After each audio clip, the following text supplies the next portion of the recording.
Selamat malam teman-teman. Saya baru mandi, mandi malam Om Jakral. Kata Om Jakral kalau mandi malam tuh bikin rematik ya.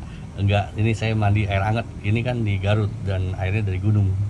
Saya seneng mandi di sini.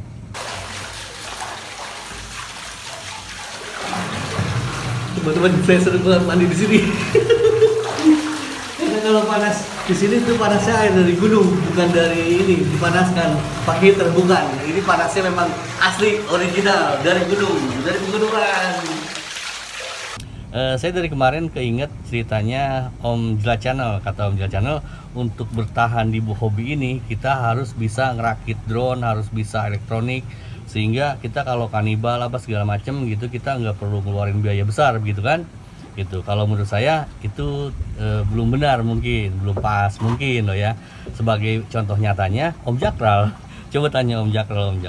Om Jakral itu ya udah bisa ngerakit, bisa kanibal, bisa ngelinting motor. Jangankan motor, rokok aja dilinting sama Om Jakral. Buktinya Om Jakral pensiun.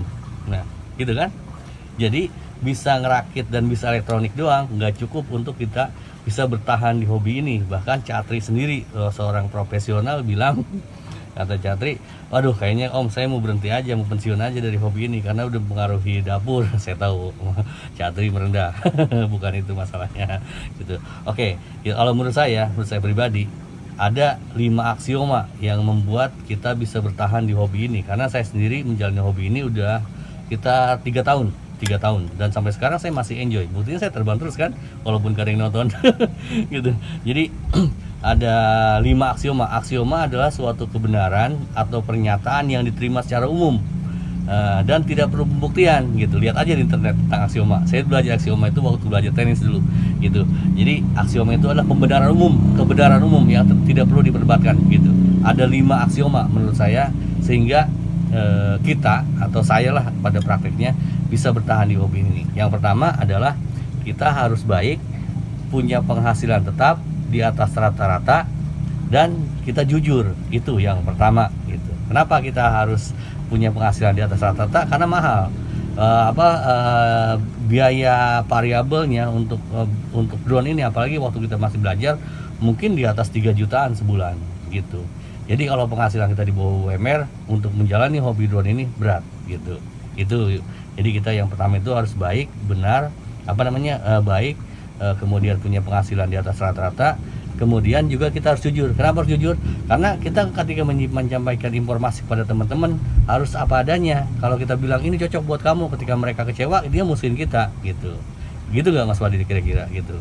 Mas Wadi udah pengalaman tuh, bagus ini masukannya. Itu yang pertama ya. Yang kedua, kita harus punya tujuan. Tujuan kita itu mau jadikan drone sebagai apa? Apakah mau jadi hobi, apakah mau jadi prestasi, atau untuk nyari uang gitu. Saya udah sampaikan di video-video saya sebelumnya bahwa kalau kita niatnya mau prestasi, kita belajar kayak Mincan.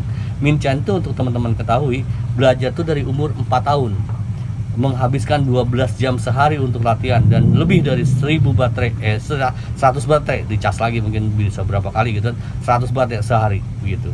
Jadi latihannya harus sedini mungkin dan keras gitu kalau mau niatnya prestasi.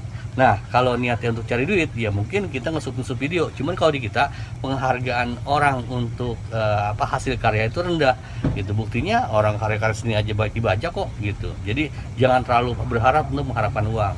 Nah kalau saya sendiri, misalnya teman-teman tanya, saya menyarankan teman-teman untuk menjadikannya sebagai hobi aja, bukan untuk penghasilan, tapi untuk menyenangkan diri, untuk having fun gitu. Jadi tujuan kita jelas untuk hobi gitu. Kemudian yang ketiga itu kita harus menjaga hubungan itu dalam grup gitu. Kalau di pemerintah sendiri mewajibkan, pemerintah loh yang mewajibkan, bukan kita, bukan person gitu. Pemerintah yang mewajibkan agar para pilot drone untuk masuk komunitas pilot drone gitu. Kenapa? Karena dengan komunitas, misalnya kita ada kesulitan, kita bisa saling bantu dengan teman-teman gitu. Ada yang kita nggak tahu, kita bisa nanya ke yang lain gitu. Itu arti pentingnya komunitas gitu.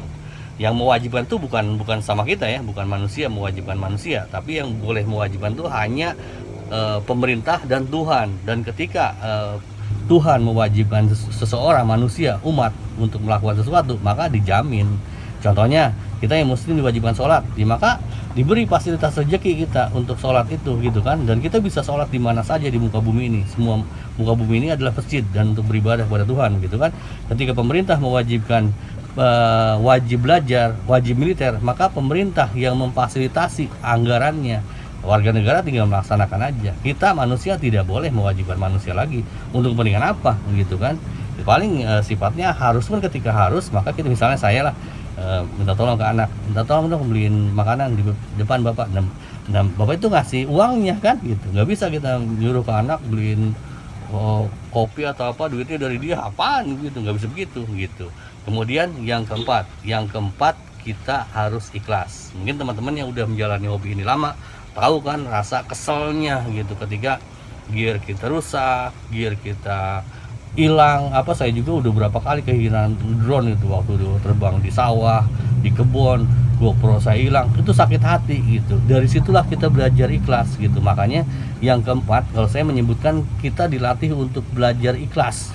Dan ketika ada kita kehilangan gear atau kehilangan drone, atau kehilangan kuat atau segala macam, kita bisa tetap enjoy. Nah disitulah berarti kita udah mendapat hikmahnya, mendapat pembelajaran utamanya dari hobi ini, yaitu kita bisa happy dalam kondisi kita pada saat kehilangan sekalipun gitu. Yang kelima apa? Yang kelima coba menurut Om Jakral, gua apa?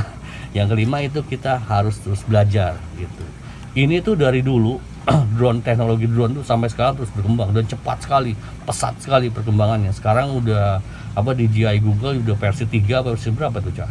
Udah cepat sekali. Makanya kita diwajibkan untuk terus belajar, dan setiap manusia memang punya kewajiban untuk belajar kan. Tuhan yang mewajibkan kita untuk terus belajar dari buayan ibu sampai ke liang lahat gitu. Jadi gitu 5 aksiomanya gitu. Kalau kita mau bertahan di hobi ini dengan enjoy, yang pertama kita harus baik, punya penghasilan di atas rata-rata, di atas UMR gitu. Karena kalau di bawah UMR berat, ini bisa ngabisin uang belanja dapur gitu kan.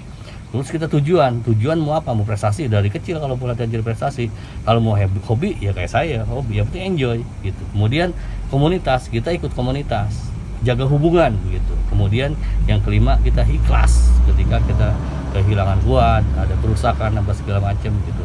Yang kelima kita terus belajar. Dengan hormat, saya sendiri profesi saya salah satunya adalah saya pengajar gitulah, staf pengajar gitu. Tapi saya sama sekali bukan dalam artian ini ngajarin ya, enggak. Kalau saya tahu duluan itu karena saya lebih tua aja, saya kan udah tua. Jadi saya punya kesempatan untuk lebih tahu duluan. Bukan berarti pintar, nggak ada manusia pintar. Semua manusia itu bodoh. Buat kita yang muslim, kita tahu bahwa di Al-Quran surat Al-Hajjab ayat 72 disebutkan bahwa semua manusia itu amat zalim dan amat bodoh.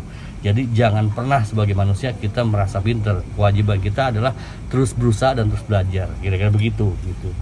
Jadi sharing ini mudah-mudahan memberi manfaat dan mengingatkan saya sendiri kalau ada saya kesalahan, ya segala kesalahan dari saya gitu. Dan kalau ada teman-teman memberi masukan, monggo tuliskan dalam komentar.